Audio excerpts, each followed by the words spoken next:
આજરોજ ભાવનગરમાં આવેલા બાપેસરા સિપાઈ મોહલ્લા જમાત દ્વારા ધોરણ 4 થી લઈ કોલેજ સુધીના વિદ્યાર્થીઓ તથા વિદ્યાર્થીનીઓને જે સારા માર્ક્સ લાવ્યા છે તે લોકોને ઇનામથી સન્માનિત કરવામાં આવ્યા હતા। આ પ્રસંગે સમાજના આગેવાન, વિદ્યાર્થીઓના વાલીઓ અને કસ્બા અંજુમને ઇસ્લામના હોદ્દેદારો પણ આ પ્રોગ્રામની અંદર હાજર રહ્યા।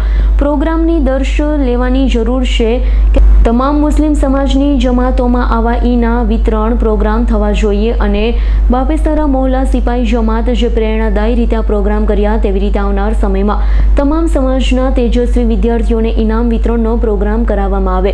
પ્રોગ્રામની અંદર આવેલ તમામ મહેમાનોએ વિદ્યાર્થીઓને, વાલીઓને પણ શિક્ષણ વિશે સારું પ્રોત્સાહન આપ્યું હતું। આવનાર સમયમાં સમાજના બાળકો શિક્ષણ મેળવી ખૂબ જ આગળ વધે, દેશના વિકાસની અંદર ફાળો નોંધાવે। અંતમાં બાપેસરા સિપાઈ જમાતના ઉપપ્રમુખ રજાકભાઈ કુરેશી દ્વારા તમામનો આભાર વ્યક્ત કરવામાં આવ્યો હતો। આ મારું નામ રજાકભાઈ કુરેશી, બાપેસરા મોહલ્લા સિપાઈ જમાત ઉપપ્રમુખ, અને આજ અમારી જે બાપેસરા મોહલ્લા સિપાઈ જમાત છે એમના વિદ્યાર્થીઓ જે સારા પર્સેન્ટેજ લાયા છે, જે સારા માર્ક લાયા છે, એમને પ્રોત્સાહન કરવા માટે, એમની હોસ્ટેલ અફજાઈ કરવા માટે ઇનામ વિતરણનો કાર્યક્રમ કરવામાં આવ્યો હતો અને ધોરણ 4 થી લઈને કોલેજ સુધીના વિદ્યાર્થીઓને ઇનામ આપવામાં આવ્યું હતું। આજે અંદાજે કેટલા વિદ્યાર્થીઓને ઇનામ વિતરણ કરવામાં આવ્યું છે?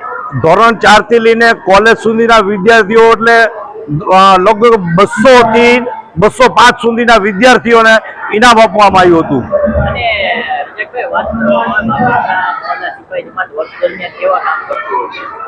બાપેસરા મોહલ્લા સિપાઈ જમાતમાં અમારે જે ધાર્મિક હોય, 11મી શરીફ જો સાનો શોકતી ઉજવાય છે, 6ઠ્ઠી શરીફ સાનો શોકતી ઉજવાય છે, મોહરમ શરીફ સાનો શોકતી ઉજવાય છે।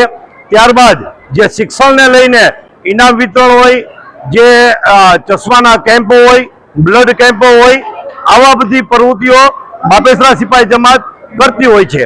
રજાકભાઈ, બીજી અસર આપણી મુસ્લિમ સમાજને કહેવા માંગતો શિક્ષણને લઈને હું એટલું કહેવા માંગીશ કે જે અમારા બાપેસરા સિપાઈ જમાતના બુજુર્ગો, અમારા વડીલો હતા, તેમનું એક સપનું હતું કે શિક્ષણને લઈને છોકરાઓને ઇનામ વિતરણ અને ચોપડા અને પ્રોત્સાહિત વસ્તુ કરવામાં આવે।